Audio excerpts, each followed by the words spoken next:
अस्सलाम वालेकुम dear students, welcome to the yes math universe. उम्मीद करती हूँ आप सब खैरियत तो आफियत से होंगे। अगर आप मेरे चैनल पर नए हैं तो आगे बढ़ने से पहले चैनल को सब्सक्राइब करना और साथ ही बेल आइकन को प्रेस करना मत भूलिएगा। तो चलिए आज का टॉपिक स्टार्ट करते हैं। बिस्मिल्लाहिर्रहमानिर्रहीम। स्टूडेंट्स, एक्सरसाइज हमारी 1.10 है जो हमने आज स्टार्ट करनी है। इस एक्सरसाइज में हमारे पास स्टेटमेंट के फॉर्म में क्वेश्चन दिए गए हैं, लेकिन एक्चुअल में इनका सोल्यूशन जो है बिल्कुल स्क्वायर रूट की तरह होगा, क्योंकि हमारी जो पूरी डोमेन है वो स्क्वायर रूट और क्यूब रूट के इर्द गिर्द ही घूम रही है। एक्सरसाइज का क्वेश्चन नंबर 1 है हमारे पास, और इसमें उसने हमें स्टेटमेंट में कहा हुआ है कि length of a squared shape box is 324 centimetre, find area of square shape box. तो सबसे पहले हमें मालूम होना चाहिए कि हम बात कर रहे हैं स्क्वायर शेप बॉक्स की, एक्चुअल में वो शेप कैसी होती है। शेप हमारे पास इस तरह की होती है जिसमें तमाम साइड्स की जो लेंथ होती है वो बिल्कुल बराबर होती है। इस वजह से उसका फार्मूला भी हम जो है कुछ इस तरह से बनाते हैं, एल स्क्वायर यानी लेंथ का स्क्वायर। और इसमें जितने भी एंगल्स होते हैं यानी चारों जो एंगल्स हैं वो सारे एंगल्स के होते हैं 90 के होते हैं। तो जब आप इनका सम करेंगे तो वो हमारे पास 360 के इक्वल होता है। अभी हम इस चीज़ को डिस्कस नहीं कर रहे, हम चलते हैं अपने मेन काम की तरफ। एरिया ऑफ स्क्वायर हमने फाइंड आउट करना है, ठीक है। उसके बाद हमारे पास फार्मूला होता है इसका, ये आपने फार्मूला याद करना है। लेंथ ऑफ स्क्वायर हमारे पास 324 है, हमने इसका स्क्वायर लेना है, यानी 324 को 324 से मल्टीप्लाई करेंगे तो आंसर हमारे पास आ जाएगा 104976। यूनिट सेंटीमीटर था, उसका भी स्क्वायर लेंगे तो सेंटीमीटर स्क्वायर। नेक्स्ट हमारे पास क्वेश्चन नंबर 2 है। इसमें उसने कहा है कि length of square shape field is 36 metre, find area of square field. आपके पास फील्ड की शेप जो है वो स्क्वायर फील्ड है, तो उसके लिए हमने एरिया ऑफ स्क्वायर वाला फार्मूला यूज़ करना है। लेंथ ऑफ साइड हमारे पास 36 मीटर दी गई है और हमने इसी का स्क्वायर लेना है इस साइड का, यानी 36 को 36 से ही मल्टीप्लाई करना है। यहाँ पर मैं 36 को 36 से मल्टीप्लाई कर रही हूँ। बेसिक सी मल्टीप्लिकेशन है आपके पास जो सिंपल सी होती है, ये आपको अब स्टेप बाय स्टेप करनी आती है। अगर फिर भी कहीं पे आपको इशू है तो आप यहाँ से हेल्प ले सकते हैं, इसलिए मैंने साथ में इसको सॉल्व किया हुआ है। तो जब आप एरिया फील्ड फाइंड आउट करेंगे यानी 36 को 36 से मल्टीप्लाई करें तो आंसर हमारे पास आएगा 1296, और यूनिट हमारे पास मीटर था तो साथ में उसका भी स्क्वायर लिया जाएगा तो वो मीटर स्क्वायर आ जाएगा। नेक्स्ट हमारे पास क्वेश्चन नंबर 3 है। इसमें उसने हमें कहा है length of square shape lawn is 250 metre. हमारे जो लान है उसकी शेप भी स्क्वायर्ड है, ठीक है। उसके एक साइड की लेंथ 250 दी हुई है, but will be area of lawn. हमने लान का एरिया फाइंड आउट करना है, वही पहले दो क्वेश्चन की तरह।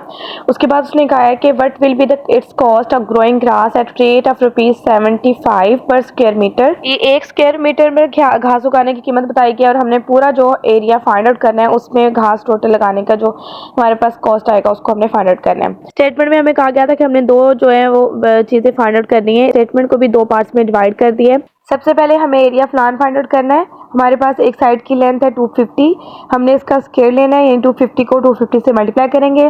साइड में मैंने मल्टीप्लाई किया हुआ है। हमारे पास आंसर आया 62500, और यूनिट मीटर था, उसका स्क्वायर लेंगे तो मीटर स्क्वायर। तो एरिया ऑफ लान जो है हमारे पास 62500 मीटर स्क्वायर है। सेकेंड पार्ट में हमें टोटल कॉस्ट फाइंड करनी है। इसके लिए हमारे पास एक जो स्क्वायर मीटर की कॉस्ट है वो 75 रुपीज़ है, उसको मल्टीप्लाई करेंगे। टोटल एरिया जो अभी हमने फाइंड आउट किया है वो हमारे पास है 62500 मीटर स्क्वायर। इसको हमने 75 से मल्टीप्लाई करना है।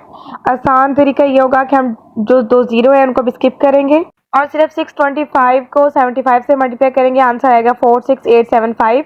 और जो दो जीरो अभी हमने इग्नोर किए थे उनको हम यहाँ पर इसके साथ लिखेंगे, क्योंकि अगर जीरो के साथ मल्टीप्लाई करते हैं तो ये मल्टीप्लिकेशन बहुत लेंथी हो जाती और ये थोड़ा इजी हो जाता है सॉल्व करने के लिए। अब ये हमारे पास 4687500 जो है वो टोटल अमाउंट है, तो अमाउंट हमारे पास रुपीज़ में होती है, इसी साथ में रुपीज़ मेंशन करेंगे।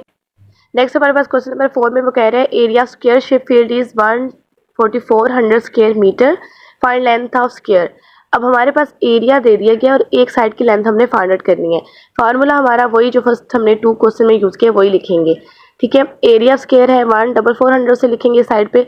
लेंथ ऑफ साइड हम सपोज कर लेंगे वो x है हमारे पास, इसको हमने फाइंड आउट करना है, उसका हमने स्क्वायर लेना है। अब जब स्क्वायर लेते हैं तो इट्स मीन यहाँ पे इसको कैंसिल करेंगे, स्क्वायर को दोनों साइड पे स्क्वायर रूट लेंगे। इस साइड पर हमारे पास 14400 पर स्क्वायर रूट आ जाएगा और राइट साइड पर एक्स स्क्वायर जो है वो स्क्वायर रूट से कैंसिल हो जाएगा, क्योंकि स्क्वायर रूट की वैल्यू होती है 1/2, ये एक दूसरे के इन्वर्स होंगे इसलिए कैंसिल कर देंगे। अब x की वैल्यू फाइंड आउट करनी है हमने, तो 14400 का हमने जो है वो स्क्वायर रूट फाइंड आउट करना है। इसके दो मेथड होते हैं, यहाँ पर मैं डिवीजन मेथड यूज़ कर रही हूँ, आप फैक्टराइजेशन मेथड भी यूज़ कर सकते हैं। सबसे पहले हम पेयर बनाते हैं, उसके लिए एक्सट्रीम लेफ्ट में हमारे पास 1 है उसके लिए हमने 1 का स्क्वायर लिया, 1 में से 1 को माइनस करेंगे, रिमाइंडर 0 आ जाएगा। नेक्स्ट हमारे पास 44 का पेयर से नीचे ले आएंगे, डिवाइजर 1 था उसको डबल किया 2, अब 2 के यूनिट प्लेस पर हम 2 का स्क्वायर ले रहे हैं, तो आंसर हमारे पास 44 आ गया। और उसके बाद हमारे पास जब आप 44 में से 44 को माइनस करेंगे तो हमारे पास रिमाइंडर 0 आ जाएगा। नेक्स्ट 0 का पेयर अगर हम नीचे लेके आते हैं तो इट्स मीन हमें 22 को 0 से मल्टीप्लाई करना होगा, तभी हम यहाँ पर इसको 0 वैल्यू को कर सकेंगे, इसलिए आंसर में भी 0 को लिखेंगे। अब हमारे पास एक साइड की लेंथ 120 है, साथ में यूनिट हम मीटर मेंशन करेंगे क्योंकि हमें एरिया जो स्क्वायर मीटर में दिया गया है उसका स्क्वायर जो है वो भी स्क्वायर रूट से कैंसिल हो जाएगा, सिर्फ मीटर लिखा जाएगा साथ। डियर स्टूडेंट्स, आज के इतना ही काफ़ी है। उम्मीद करती हूँ आज का लेक्चर आपको अच्छे से समझ आ गया होगा। अगर किसी क्वेश्चन में इशू है तो कमेंट में मेंशन कर दें, और अगर वीडियो पसंद आए तो लाइक और शेयर लाजमी करें। मिलते हैं नेक्स्ट वीडियो में, तब तक अपना ढेर सारा ख्याल रखिएगा। अल्लाह हाफिज़।